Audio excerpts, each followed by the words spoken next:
I'm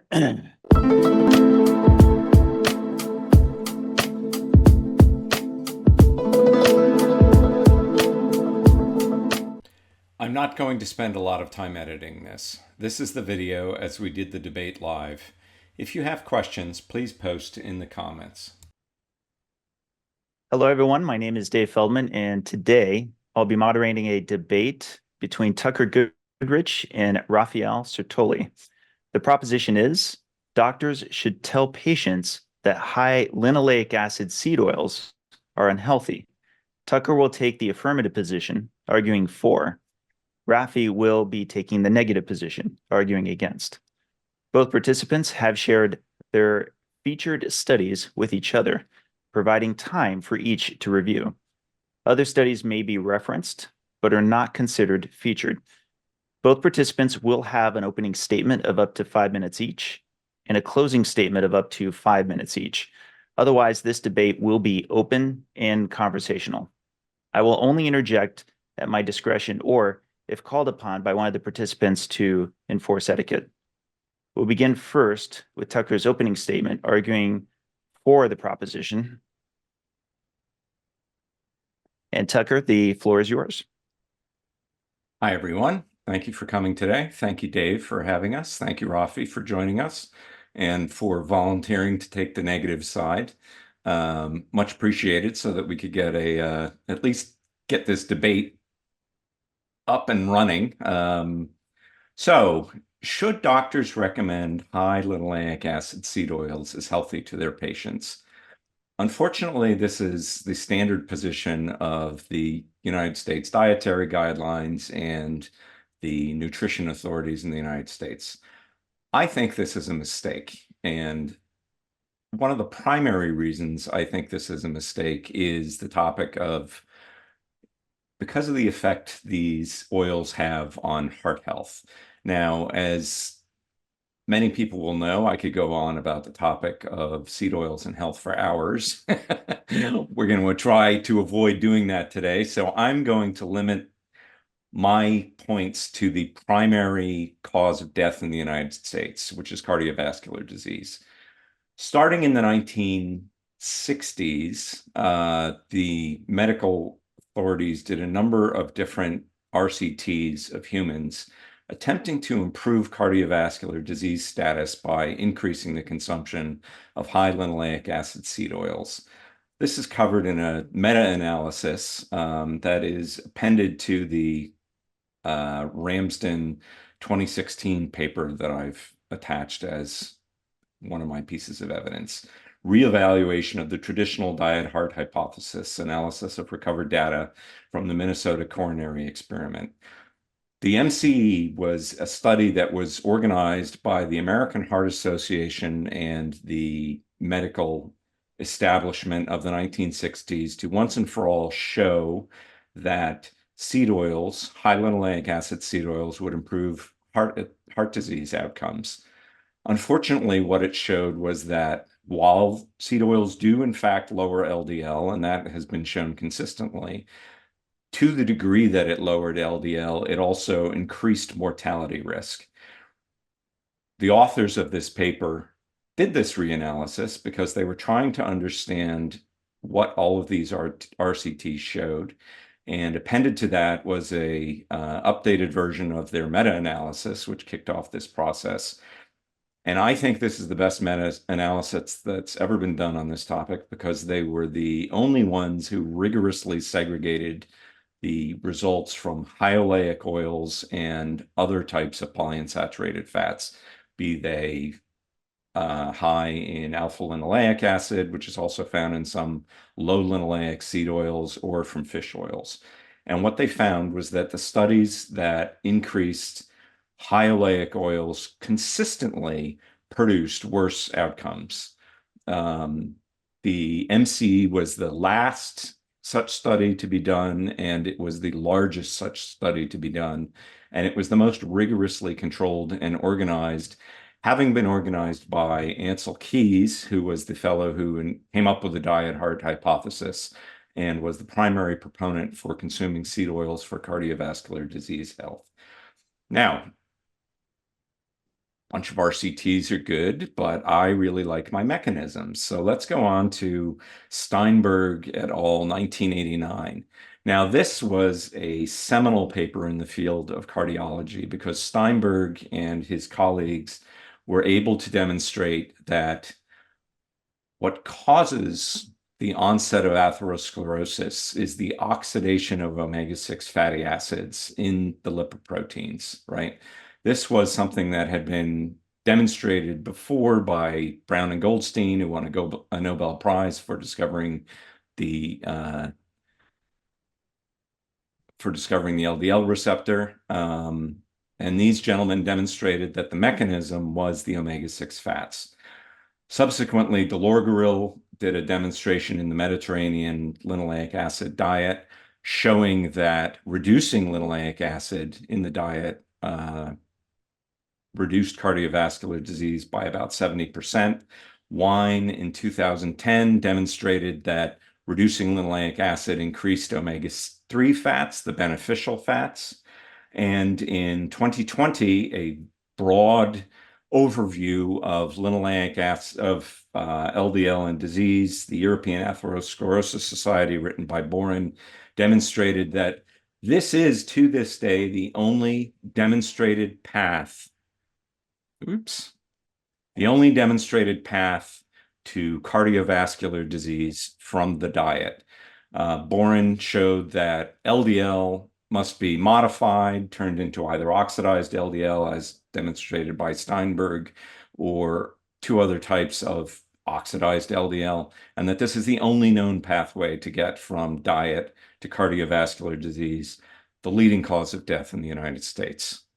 And I do believe I am a couple of seconds over, so I will yield the floor to Raphi. That was very precise. Thank you. Great overview. Well, thanks for, yeah, go ahead, Dave. No, I was just going to say the floor is yours, Raphi. You've got 5 minutes, up to 5 minutes. Okay, well, thanks for watching and listening to us, everyone. Thanks for moderating, Dave and Tucker, for being a good sport. So, as everyone knows, I'm not a huge fan of seed oils in my real life, but I think it's important to take the contra position. So that's what I want to do today. I think it's healthy for everyone involved.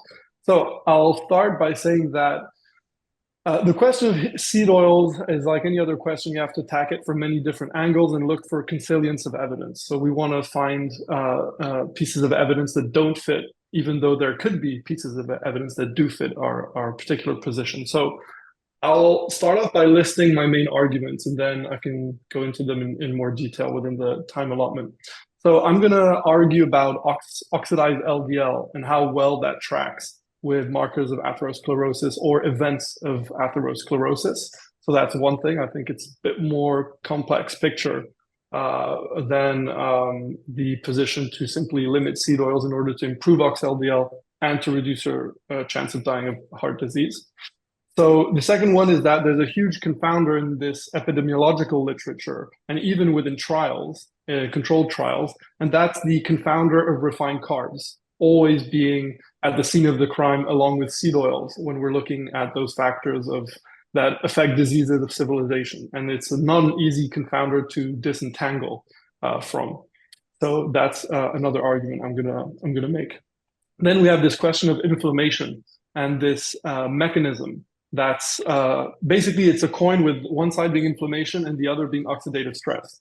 And these things are bidirectional. And so it's very hard to tease them apart. And it's a very important part of the linoleic acid story, how oxidative stress is handled based on the very particular chemistry of PUFAs being extremely delicate.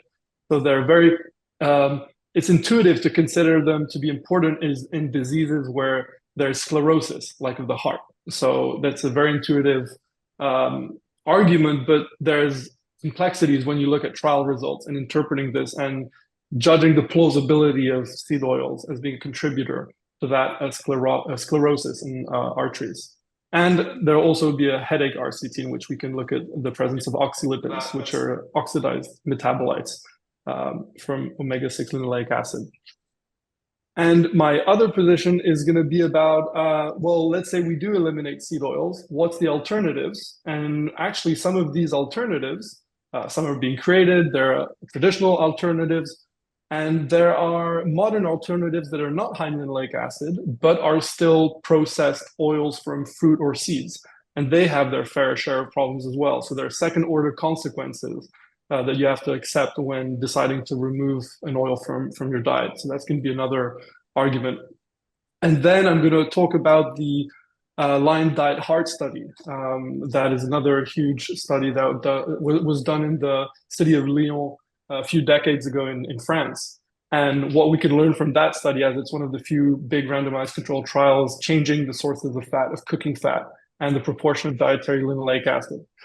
So we'll take a look at that and see that once again, to make the anti-seed oil case isn't all that easy, given some of the results, confounders, and study design. So that's the general. Oh, I forgot to cite one last study. It's a epidemiological confounder of sorts for the question of seed oils being present and causing heart disease. And this is one from India that Walter Willett conducted a few decades ago as well. So we can take a look at that one and see what rapeseed oil and mustard oil have to tell us about heart disease events. So I think I'm getting close to my 5 minutes, but that's my main arguments, and I'm excited to get into it. All right, we'll go ahead and move into the open discussion. Once again, I will only be interjecting at my discretion, or if called upon by one of you to enforce etiquette. I do hope you'll both be mindful to try to give each other equal time, roughly, and to keep this very interesting. So, do you have any rebuttal to open up with, Tucker? I didn't. Okay, so one of the fun things of doing a debate like this is when each party puts their cards down on the table, right? So we provided each other 5 studies, which form the basis of our argument. And this is my favorite part of the study because I don't know what argument Raphi's going to make, but I know what evidence he's going to rely on. And to discuss a couple of his bits of evidence here, let's start with the last one that he mentioned, the study done by Walter Willett in India in 2004. This was a study I was not aware of. Thank you, Raphi, for bringing it to my attention. And I very much like this. They conclude use of mustard oil, which is rich in alpha linolenic acid, which is an omega-3 fat, an omega-3 plant-based fat, was associated with a lower risk than was use of sunflower oil for use in cooking, RR 0.49. So what they found was almost a 50% decline in heart disease rates in people who used a lower linoleic acid seed oil, mustard oil. This is consistent with the results that Delorgeril found, where he also specifically reduced linoleic acid, the omega-6 fat in seed oils, and increased the consumption of alpha linolenic acid, the omega-3 fat. It's consistent with the paper by Wien et al., which I should note was done by Juan Sabate, and I'm sure Raphael can correct me on my terrible pronunciation there, who is a noted Adventist evangelist and also was a member of the most recent Dietary Guidelines Scientific Committee, showing that lowering linoleic acid and increasing omega-3 fats, avoiding the high linoleic seed oils seems to be beneficial in risk reduction for cardiovascular disease. So I very much like that study. Raphi also cites a couple of Ramsden's studies. Ramsden was the one who did the meta-analysis I started talking about. Both of his studies demonstrate that lowering consumption of linoleic acid from seed oils and increasing omega-3 fats is beneficial in migraine, is what he was looking at. And he found some other benefits to reduce migraines and headaches by altering seed oil intake. And so, yes, I'm eager to see how Raphi's going to tie these pieces together because his evidence seems to back my argument. So Raphi, take the floor. Oh, Raphi, you're Sorry, I muted. was muted. So for the risk of ischemic heart disease in India, so this was a paper by Walter Willett and his colleagues, as Tucker mentioned. Um, the conclusion that they wrote was diets rich in vegetables and use of mustard oil could contribute to the lower risk of IHD among Indians. Now, a mustard oil is a seed oil, so they're naming a seed oil as a contributor. And of course, the fraction of that we're interested in is its omega-6 linoleic acid content. So there's about, I think, 15 something percent linoleic acid in mustard oil, and a decent portion of ALA, which is the plant form of omega-3 alpha linolenic acid. So, of course, Agreed. yeah. But Yeah. in comparing it to sunflower oil, which is what they did, sunflower oil Yeah. is a high linoleic acid seed oil. Mustard oil is a low linoleic acid seed oil. We should also note, just for the audience, that mustard oil is illegal in the United States and in Europe for human consumption because of the risk to cardiovascular disease. So it's interesting that one of the two seed oils that is actually illegal for sale because of the risk of cardiovascular disease is actually safer than sunflower oil.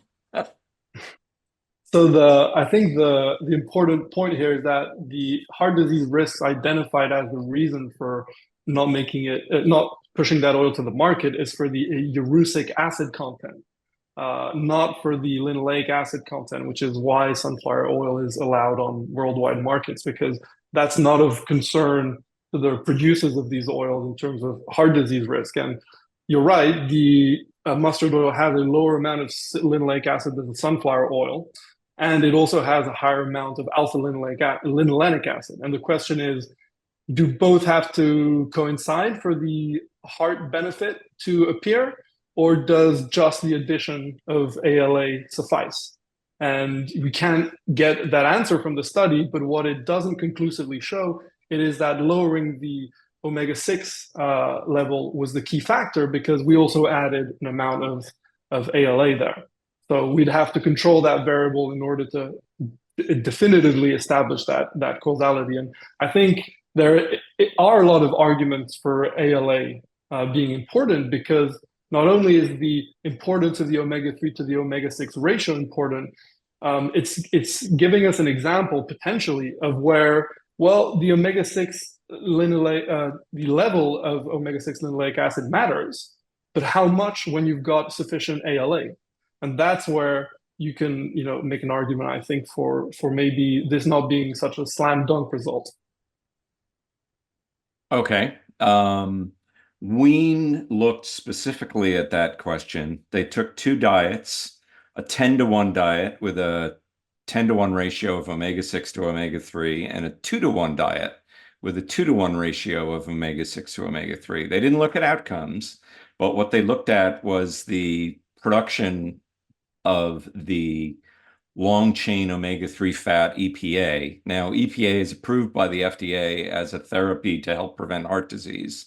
And what they found was a targeted increase of 60% in people who both decreased linoleic acid and increased their alpha linolenic acid, ALA, consumption, compared to, in the 10-to-1 diet, a high linoleic acid consumption with supplementation of EPA directly. They only saw about a 34% increase in EPA in the diet. So that is a great study, because it demonstrates that not only is consumption of plant fats not enough, but consumption of fish fats like EPA isn't enough without also lowering the linoleic acid intake in the diet. I think that's one of the neatest studies that I've ever seen.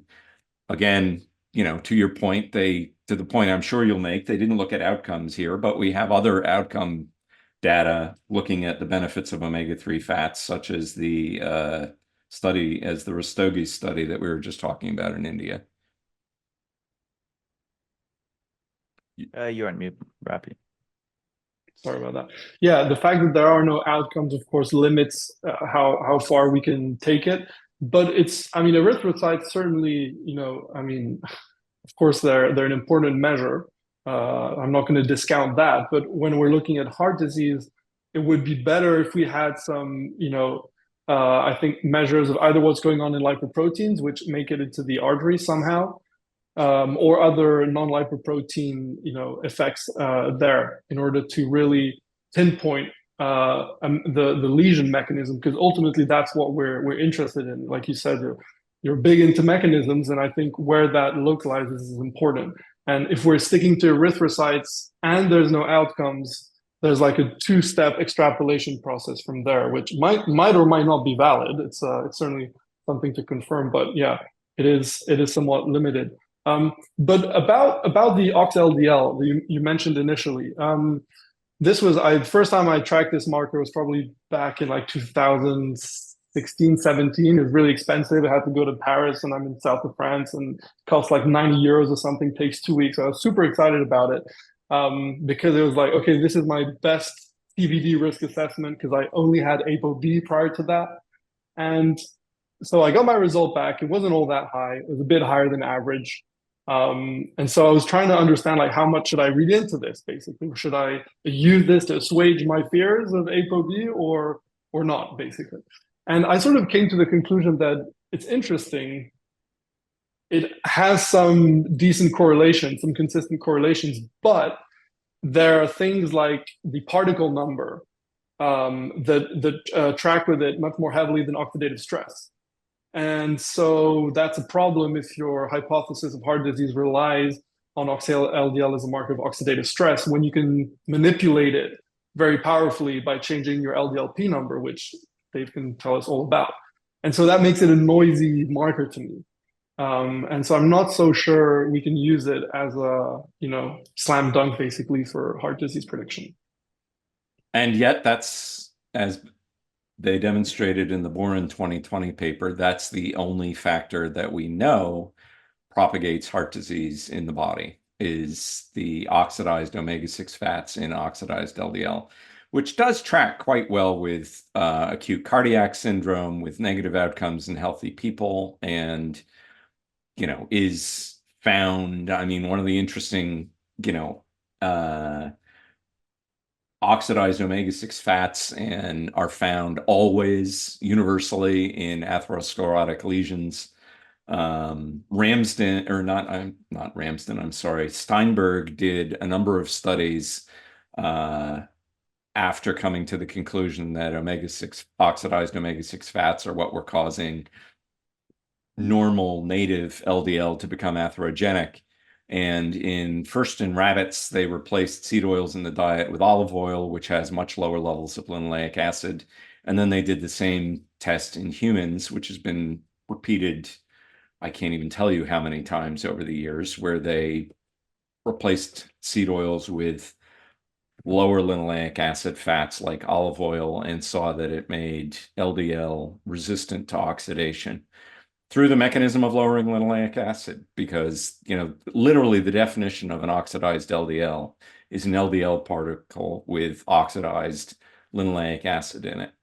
I would also, just to put a smile on Dave's face and go down a rabbit hole here, ask you which test you had done for your ox-LDL. But if you happen to remember, we'd love to know. But if you don't, that's okay too.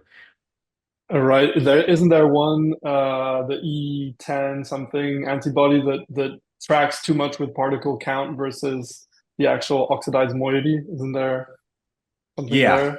Yeah, it's the Mercodia assay. Right. As Dave demonstrated, it's a perfect correlation with LDL particle and not with oxidized LDL. But I mean, I'd also like to observe that, looking at particle number and small dense LDL, which are also very good markers, those are also oxidized LDLs, right? Although the standard approach is to look for malondialdehyde, which is an oxidized linoleic acid metabolic product. There are other types of oxidized LDL, such as electronegative LDL and oxidized LDL, which might not come back positive for the MDA test, but are nevertheless oxidized. And maybe there's an argument for looking at the oxidized phospholipids in particular. And I'm wondering how well those track with diet, since there isn't, correct if I'm not mistaken, endogenous formation of linoleic acid that can happen. So sorry. Right? Isn't there like how much you get from the diet and how much you can recycle or produce yourself going to affect the amount of linoleic acid in the phospholipid of the lipoprotein? Well, of course, linoleic acid only comes from the diet. The body can't produce it itself. So For recycle. it also, as far as I know, it's not possible for the body to recycle oxidized linoleic acid into a non-oxidized form. All the processing that I'm aware of is excreting it through primarily, either through cholesterol and bile or through urine. That's an interesting question, but I don't know the answer to that. But I mean, oxidized LDL is LDL with oxidized phospholipids, right? Yeah. That's, and electronegative LDL is oxidized LDL. The first thing that Steinberg and Whitstone noticed about oxidized LDL was that it was electronegative. And one of the tests for it is to put it on a plate, and the more negative oxidized LDL moves across the plate faster. And that's how you can tell that it's oxidized and not native LDL. Yeah. So I'm not totally convinced of how far I can take that test for risk assessment for heart disease because of how noisy you can budget up and down with particle count, essentially. Yeah, particle count can be viewed as another measure of oxidized LDL, I would argue. Right. I mean, one of the problems with the standard ox LDL test, the one that Dave and I both like, the ox PL / ApoB, is that it's only looking at one oxidized product of linoleic acid in the body. Dave's smiling. Yeah, well, it's obviously I'm here in the role of a moderator, but it is kind of ironic because certainly I do have comments I'd like to make on this, but I really do want to maintain my appropriate role. So you both need to work with the information that you have, even if I myself have commented on it outside of this debate. But no question, I can't help but smile a little bit because this definitely does come into my backyard of subject matter information I'm not only familiar with, but very intimately so in the case of oxidized LDL. But as you work, go ahead. Yeah. No, my understanding was that you could measure the linoleic acid in the phospholipids forming the particle, and then in the fatty acids in the triglyceride portion, and then there was these two kind of tests, one the Mercodia and the other one. That was my basic understanding. Oh, and also you could have I think actual protein oxidized, right? There's also the oxidized ApoB. So it seems a bit the oxidized. I mean, we could go down. Okay, so the oxidized test that Dave and I like, the OXPL / ApoB test, is actually looking at the phospholipids specifically. It's not looking at the triglycerides inside the LDL or the cholesterol esters inside the LDL. It can also come back positive, as you said, for the oxidized proteins in the ApoB particle. Okay. The MDA can bind to those proteins and produces a positive result on that test. Right. Yeah. So, yeah. What about, you want to go to another point, or you want to keep digging down that, that rabbit hole? I want you to beat me up, Raphi. I'll go ahead and take a moderator discretionary point, because I think it might be something you could speak to a lot more with specificity, Raphi, as you brought up how refined carbohydrates are often, as you put it, seen at the scene of the crime. I think many people might be interested in your case for that. Yeah, so this might be, I think, one of the biggest issues that people taking the position that seed oils are bad have to wrangle with, because of course it's not just about finding a good explanation; it has to be the best explanation. So it has to beat out everything else, and this is where you have to look at epidemiology, but also trials. I think you really have to look at both in parallel, and I think it's just to give a trivial example for everyone to know what I'm talking about. Do you know anyone who became fat on a low carb diet rich in seed oils? And do you know anyone who's lost fat um, just taking out the seed oils and keeping the carbs, the refined carbs specifically, high? And in the outcome of interest here is obesity, clearly. So we're shifting from heart disease to obesity. And this is where I think we have way more anecdotal, if you want to call it like that, anecdotal examples on the low carb side rather than the seed oil side. And because the seed oils are mixed into the refined carbs, literally in fried food and chicken nuggets and pizzas and everything, you're stuck having to differentiate which one is better, and it's hard to do that in trials. It's impossible to do in the epidemiology, but it's even really hard to do in the trials. And I think there's a big difficulty to explain some of the effects of seed oils when you have a mechanism for refined carbs that's so immediate, the reduction in hypersecretion of insulin, the normalization of glycemia, all of these things that we know play into proper fat loss. It's more readily explained in the acute sense with refined carbs, and that's an advantage for that hypothesis. It's much easier to show in an experiment when you've got a mechanism like that. With seed oil, we're talking about, generally we're looking, how they accumulate in fat tissue over years, and it's harder to show, I think, rapid fat loss mechanistically with the seed oil reduction. There's arguments for it over the long term, but I think in the short term, it's much harder to show. And so it's much harder to show an obesogenic effect, adipogenic effect of seed oil. So yeah, there's these anecdotes I'd like you to think about. Can you think of anyone in your life which I described like that? And I'll cede the floor to you, Tucker, so you can comment on that. Yes. More to the point, there are people I know who have reduced body fat by reducing seed oils. Two of them are my co-hosts on my podcast, both MDs, both DOs who are physicians. More to the point, though, there is a RCT that was done also in India looking at reduction of non-alcoholic fatty liver disease, which for the audience is best understood as an aspect of both obesity and diabetes.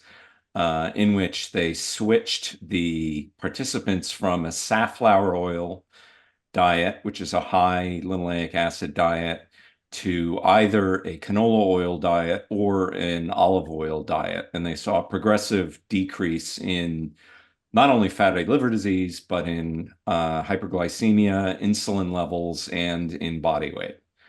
So while I agree with a lot of your points.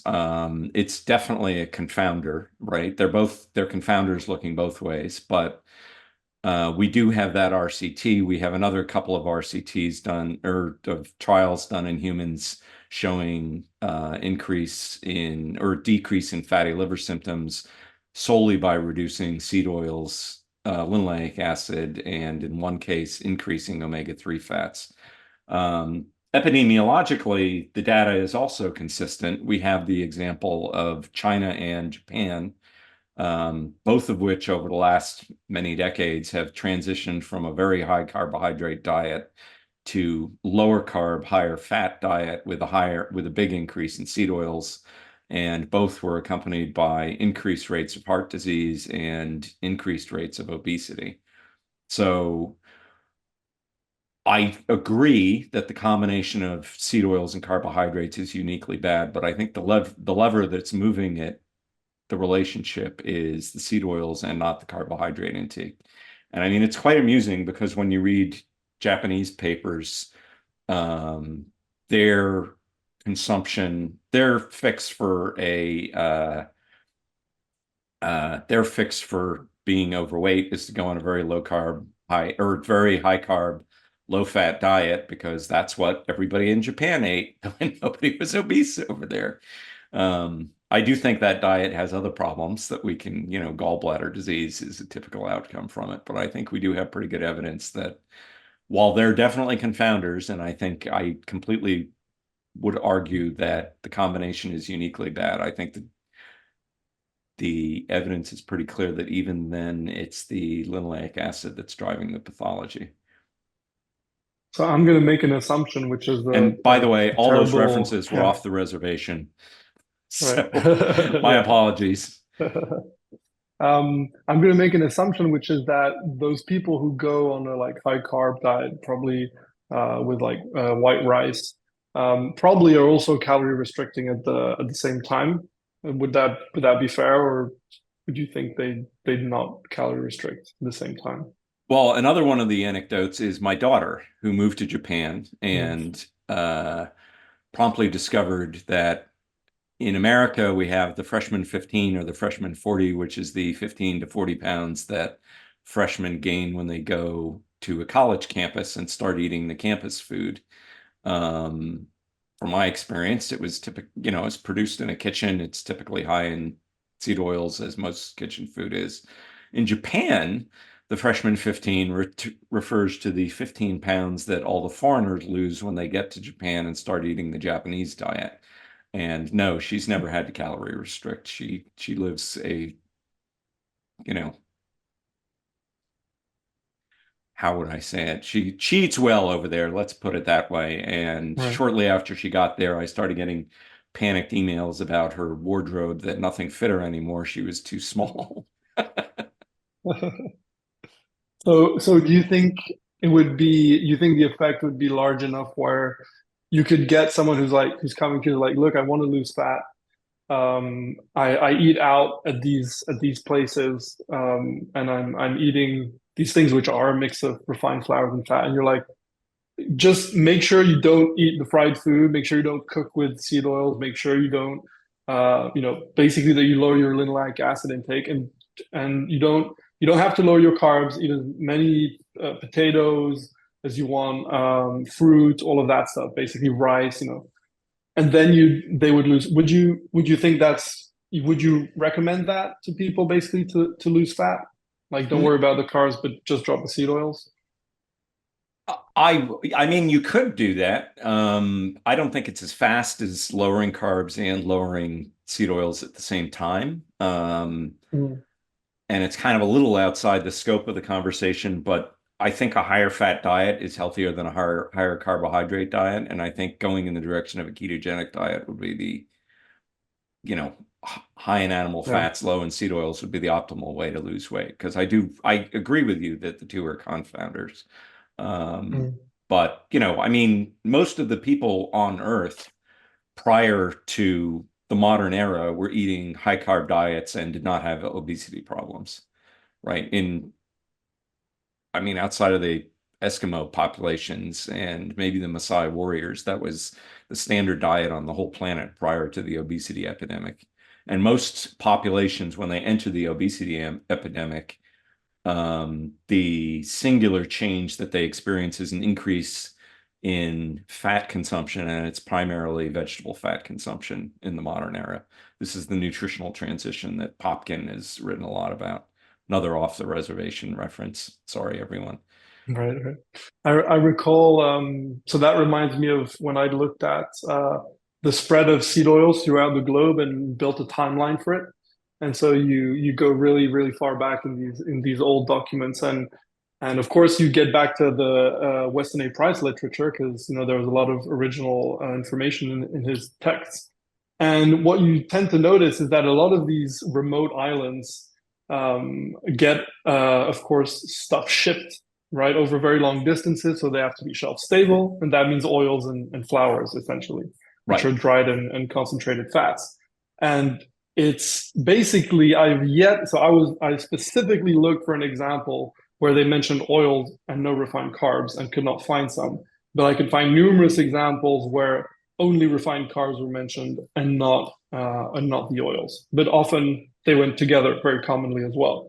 So once again, like yes, they're confounders, but when you look to a case where there's seed oils isolated, that's where I think we're missing it. And there are other better examples, at least epidemiologically, where there are mainly at least carbs and old traditional fat sources used. So I think that's something that's a point more in favor of the carbs. And I know there's not a specific debate about carbs versus seed oils, but it's simply to emphasize that it's hard from the obesity question to nail down the seed oils because the mechanism seems to be more long term. If you take the view that it's about sensitizing adipocytes to insulin, this seems to happen on a longer time scale as far as I can tell.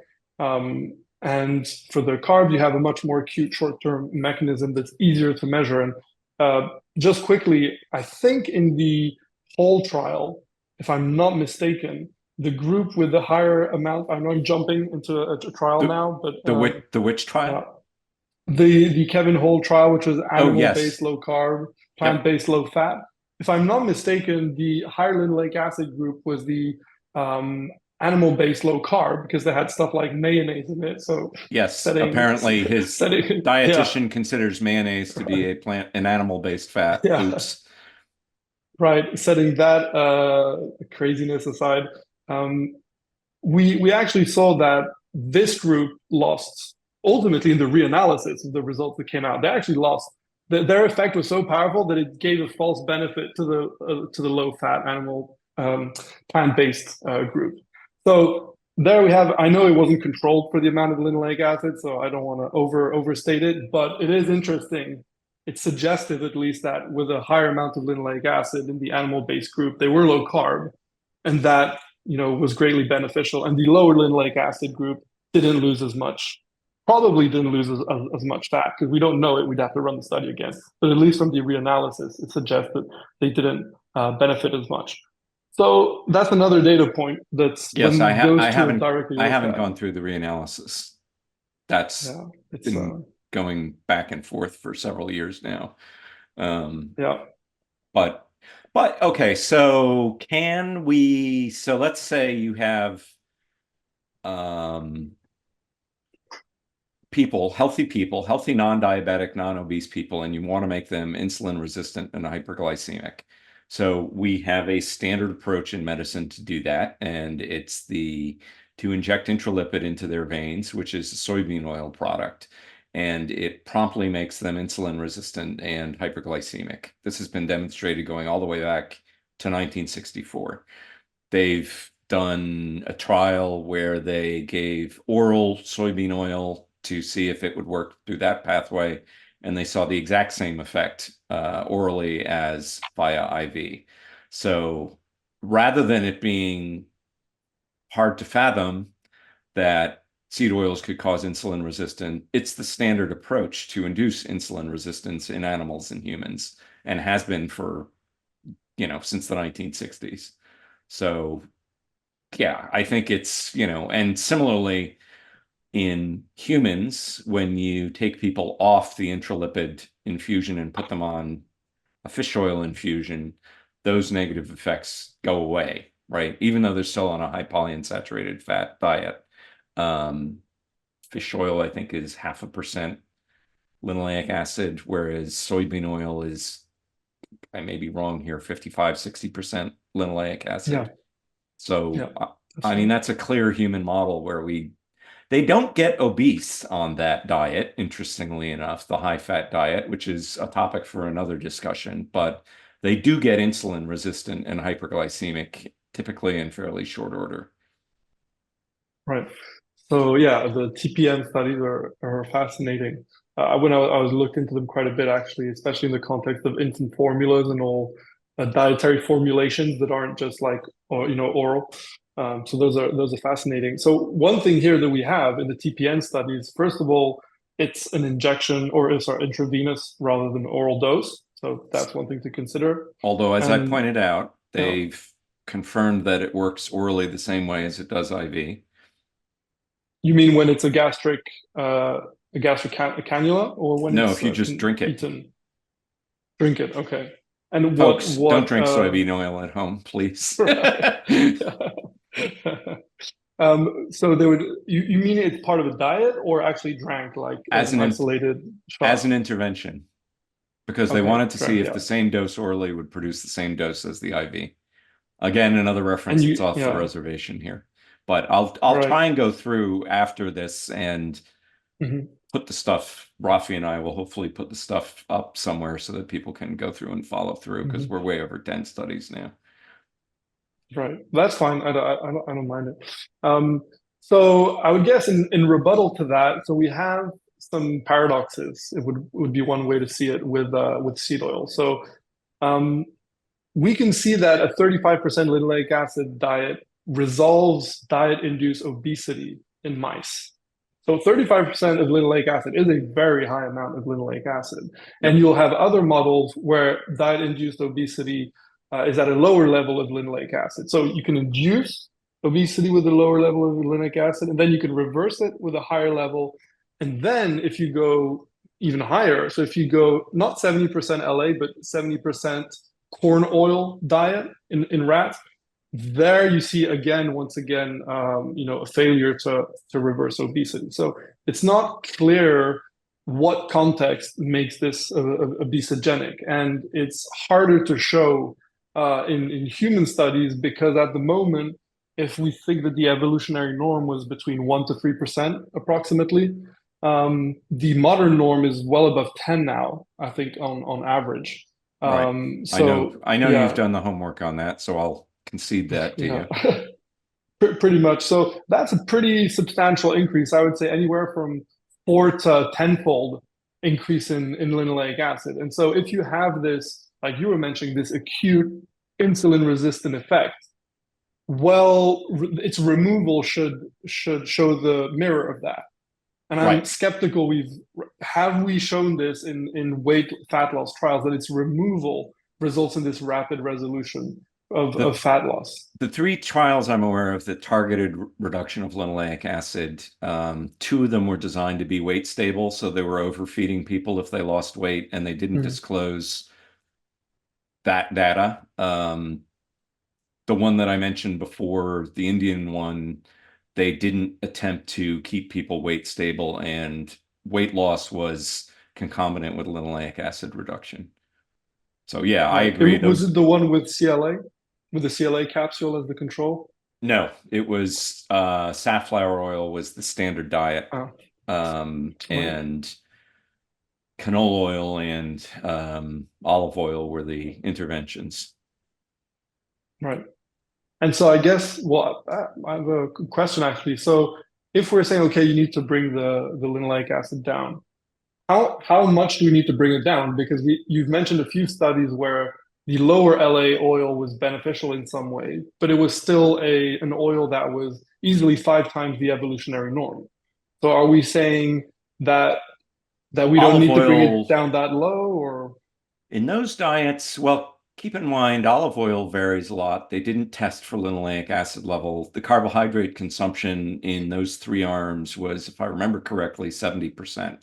So the actual amount of fat that they would have been getting was fairly low.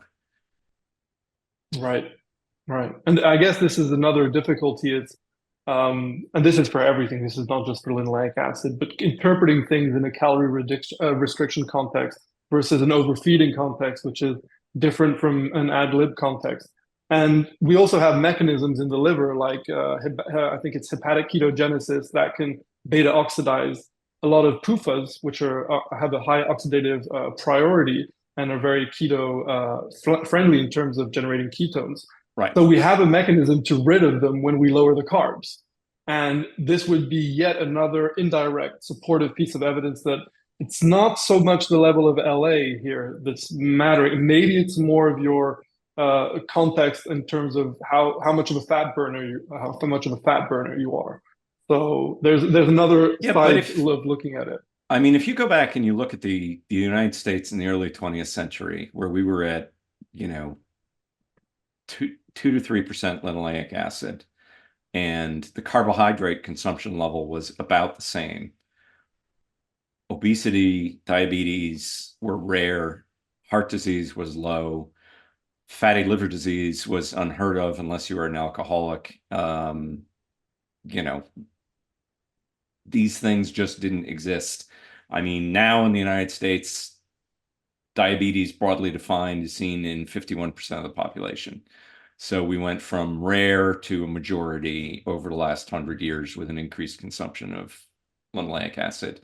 Now, if we didn't also see that same effect in the experimental work, there might be some argument against it, I think. But given that we're consistently seeing the same effect in humans and in multiple different species and in every human population around the world, it's kind of tough to point the finger at something else. I mean, I've heard people claim that pollution is what's driving it, but the fattest population on Earth lives on a little island out in the middle of the Pacific Ocean, where they're probably not seeing all that much smog.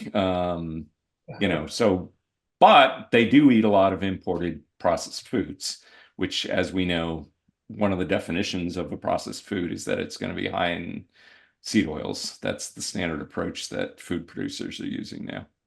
But And I know the proposition is about seed oil specifically, so there's all nuances about an isolated oil and its oxidative potential versus an oil that's enclosed within a food matrix with antioxidants to guard it. So there are meaningful distinctions here. But if we put the seed oil specific aspect aside and just think about high linoleic acid diets in general, in Asian populations, for example, they rely on a lot of soybeans, is my understanding. It's a pretty important dish.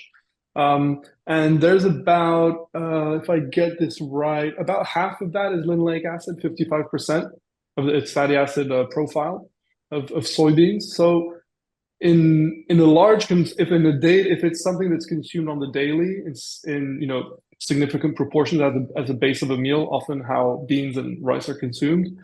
That's not an insignificant amount of linoleic acid. And so these are populations which are also high carb eating populations. So I have a back of the envelope calculation, so take it for what it's worth, but it seems to be a not insignificant amount of linoleic acid from soybeans. Well, soybeans in Asia traditionally were not eaten raw. They were generally eaten in some fermented form, right?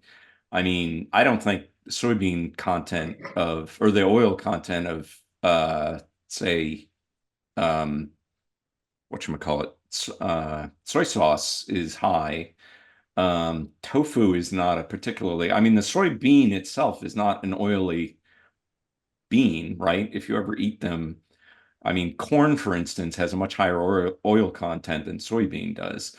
I mean, corn you can actually press and get oil. Soybeans, you have to refine it using solvents to get the oil out of it. It's not something that lends itself to a high oil content. And, again, it was not traditionally outside of vegetarians. It was not a super high component of the diet. And I will note that vegetarians in Japan are not a long-lived group. When they looked at centenarians in Japan, trying to deduce what they were eating to make them longer lived, there were no vegetarian centenarians in all of Japan. So yes, okay, maybe they do eat more soybean. They certainly eat more tofu, but it doesn't seem to be increasing their health. Yeah, just to give you an idea of the magnitude of the proportion. So 100 grams of cooked soybeans is about 20 grams of fat, 55% of which is linoleic acid. So let's say 11 grams. Right. So 100 grams is not a ton.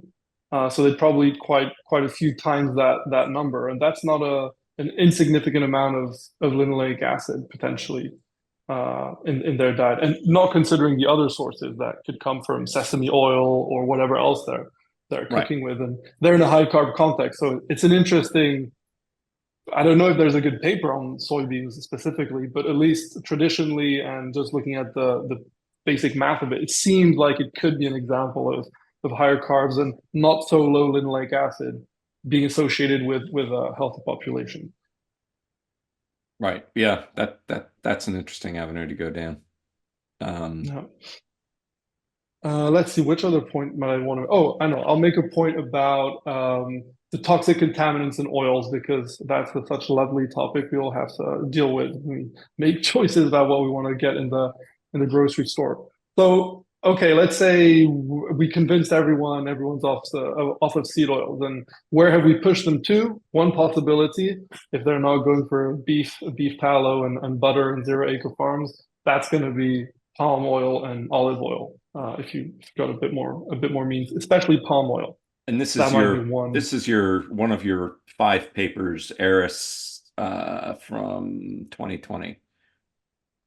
A revisit to the Yes, I think formation that's and correct. mitigation of 3-chloropropane 1,2-diol in palm oil production. That the name there says "Don't eat me," as far as I'm concerned. Right. Yeah. Exactly. And just for if there anybody out there with who's a young parent, that's the sort of stuff you're going to find in infant formula. So beware. But okay, so what they did was they're looking at olive oil and palm oil, and they're looking at something that results from DAGs and MAGs. So diacylglycerols, monoacylglycerols. These are one or two of the 3 fatty acids on the glycerol backbone that constitutes the triglycerides. So triglycerides, imagine a comb with 3 legs. It can have 3 legs, 2 legs, or 1 leg, basically. And if you have a fat that has a lot of these 1 or 2-legged non-diglycerides, monoglycerides, then you can get they're unstable, and you can get the formation of carcinogenic compounds called, for short, 3-MCPDE and glycerol esters, GE. So you can actually get a higher amount in palm oil than olive oil, about 1.5 milligram per kilogram in olive oil, and about 2.5 for palm oil. And this is higher than you'd want if you look at the safety standards. It's not all that reassuring. So we have lower linoleic acid, higher monounsaturated fats that have these genuinely problematic compounds. And that means that when we're telling people to go off one, we have to consider the second order effects of pushing them towards something else that's maybe far from ideal. So are you suggesting that the problem with a lot of these oils are these compounds and not necessarily the linoleic acid directly? I'm suggesting there are other compounds than the linoleic acid that are problematic, and that choosing which oil you should choose should depend on more than the linoleic acid content, essentially. I'll agree with that. Damn it, that was not a good argument. No, I mean it's a very interesting Yeah. point that you make, because the DAGs, the diacylglycerides containing linoleic acid, are actually the components that cause insulin resistance in humans. If they don't include the omega-6 fats, if they include other fats, and particularly if they include oxidized linoleic acid, that is the most effective stimulator of insulin resistance in humans. But if you switch them out with other fats, then you don't get the same effect. So that's taking it right down to a mechanistic level. I could see how these compounds, if they are messed up, DAGs could be stimulating negative outcomes for sure. Yeah. So choosing your oils is there's another layer of difficulty to it, unfortunately. And those things are just in everything. Terrible. Bars, ice cream, baby products, bread, everything. Yep. Yeah, go ahead. No, I almost think, Dave, that we can kind of tie this up. Okay. Let's go ahead and move on to closing statements. Tucker, we'll start with you.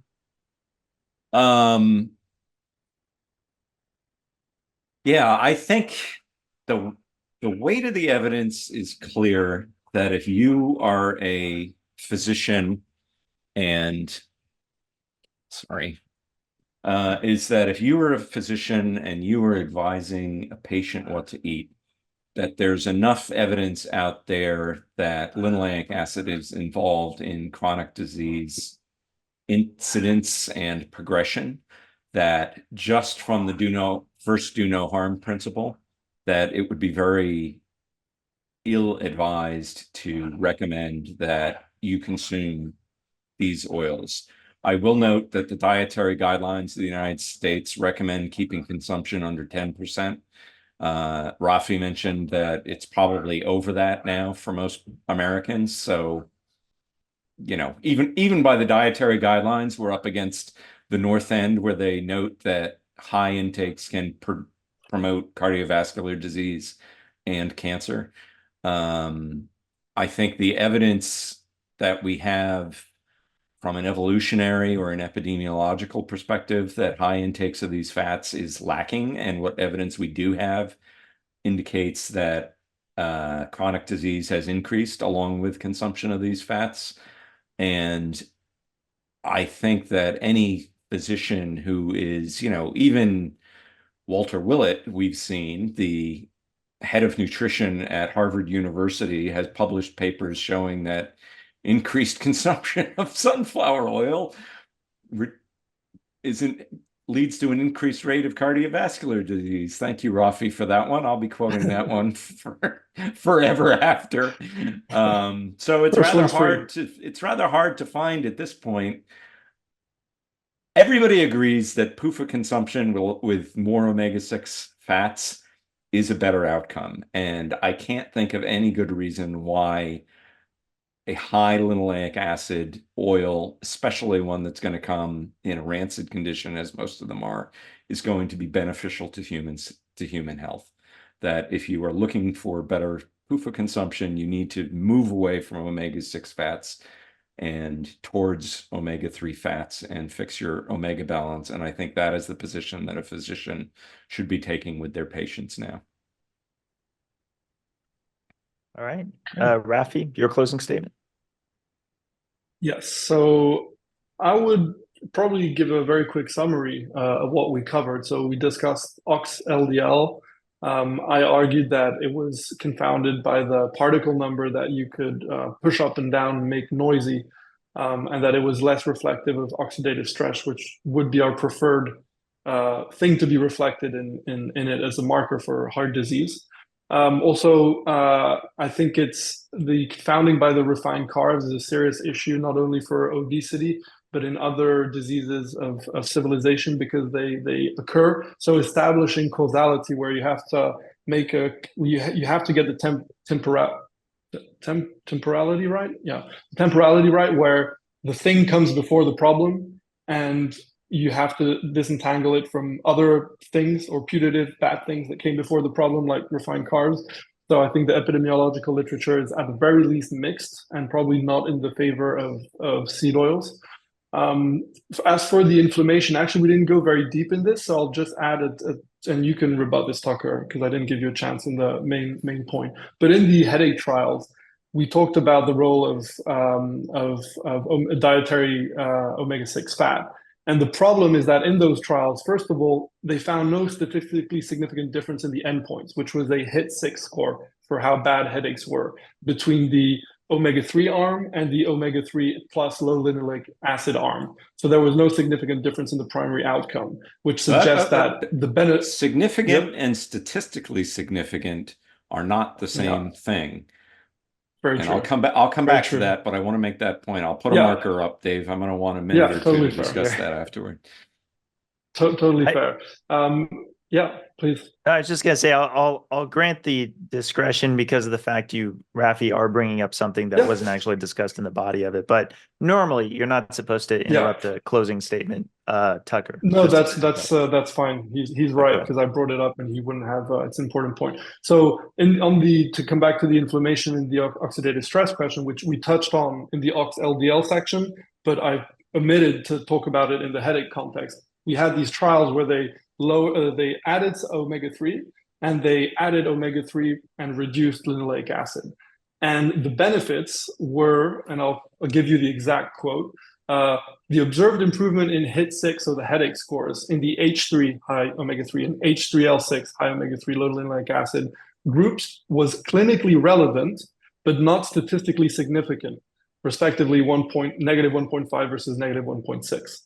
So That was one thing to say about the trial. And importantly, they found a lack of association between changes in plasma arachidonic acid and pain reduction, which the authors say, quote, "This is somewhat surprising since arachidonic acid is a precursor to prostaglandins that are classically linked to headache pathogenesis." So primary outcome wasn't significant.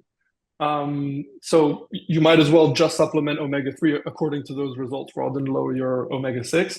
And they didn't find the mechanistic link they expected between the arachidonic acid levels and the prostaglandins. So there we do have a problem because while directionally consistent, according to the authors, the associations of the headache score and circulating fatty acids and oxylipins were mostly weak or non-existent. So I think there is a mechanistic problem here in a human trial with the lowering seed oils advice that would be derived from that. So, but please rebut that, Tucker, and I can So summarize that. before you do, we should emphasize to the audience, so we've kind of stepped away from our structure just for a second.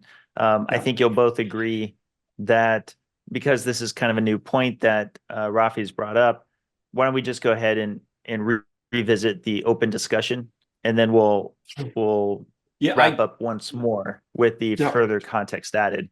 So go ahead, Tucker. Okay. The paper found a clinically relevant decline in headache. They note that the decline that they saw was better than what one sees in the drugs that treat headache. So while statistically it was not significant, it was clinically relevant, which is really what a patient or a physician cares about.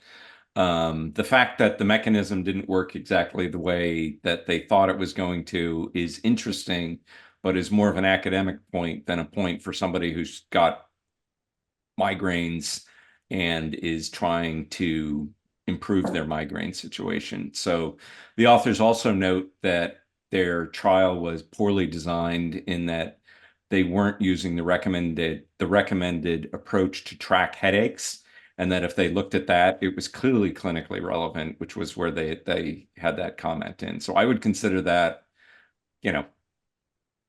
statistical significance isn't an indicator of clinical relevance. What we care about is clinical relevance, patient outcomes, and from that perspective, that was a successful trial. And I don't think that changes what I said at the end of my in my wrap up. So if Raphi, you want to finish your if Dave will let you finish your wrap up. I'll just add that you're right. The statistical significance is not actually the most important part, but that's not what the argument is based on. It's more on the fact that if you can just achieve those results with adding omega-3, why would you want to ask them to add omega-3 plus reduce the seed oils, which is a huge lifestyle change and could mess up the whole intervention because it's hard to do. Because that was the intervention that had the best result. But not the between group comparison to baseline. Well, where is that? Because I can quote the authors where it's 1.5 to 1.6, which is, it's the same basically, right? That was not their conclusion. Okay, now let's just put a marker in that. We'll do another debate on headaches and I have the quote in front of me, but so I could be wrong about it, but I do have the quote in front of me, and I can. It's figure 5. You can for the oxylipins and for the score, that's the primary outcome. So it's minus 1.5 and minus 1.6, and there was no between group difference. That's what they found. But everyone got a benefit, right? So both groups got a benefit, and one group did it without lowering omega-6, and another did by lowering omega-6 and adding omega-3s. So from the parsimonious perspective, just add the omega-3 in terms of the improvement.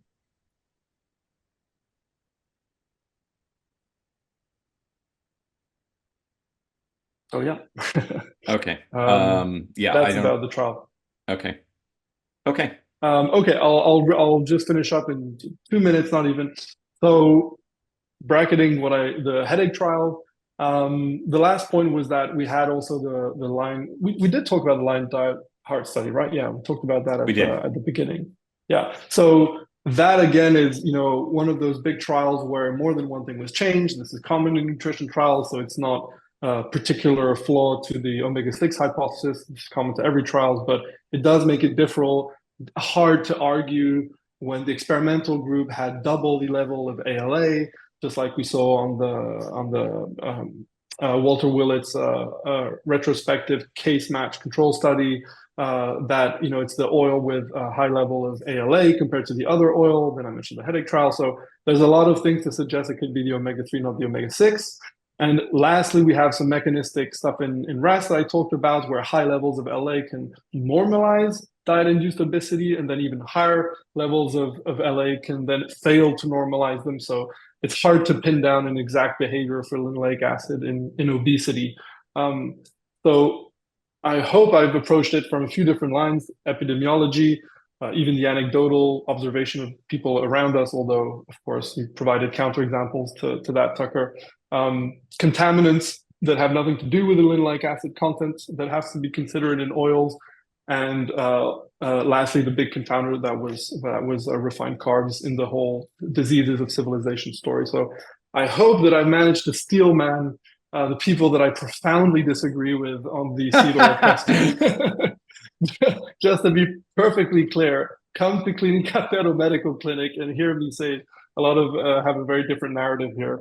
But I hope I did them justice today, and that this will spur them to debate us in a more direct debate between two very different belief systems. But and I should mention as well that a lot of what I know about seed oils is thanks to Tucker, mainly Tucker and Petra of Hyperlipids. So a lot of whatever credit I get should go to Tucker, just to be clear. So yeah. Well, I think I'm going to totally drive Dave bananas here. From the paper, the H3 L6 diet decreased headache days per month more than the H3 diet, suggesting the additional benefit from lowering dietary linoleic acid. So, correct. Thank you, Raphi. I think you did yeoman's work in representing a position you do not agree with, and I am glad it was you and not me. Much appreciated for volunteering to take the other side of this debate. And I think all three of us participated in this with the hope that it will stimulate a better, I'll call it better debate between somebody who is a knowledgeable and level-headed advocate for the anti-seed oil, or for the call it the pro-seed oil position, because I think folks would gain a lot from a conversation like that. And hopefully Dave would moderate it again. Happy to. Thank you guys both for joining us. And thanks, of course, for everybody who's watching on the various streams we're broadcasting to. And certainly the topic is very hot right now. So perhaps this is going to be, perhaps we'll have several more seed oil debates. We'll see. All right. I hope everyone has a wonderful weekend, and we'll catch you all again next time.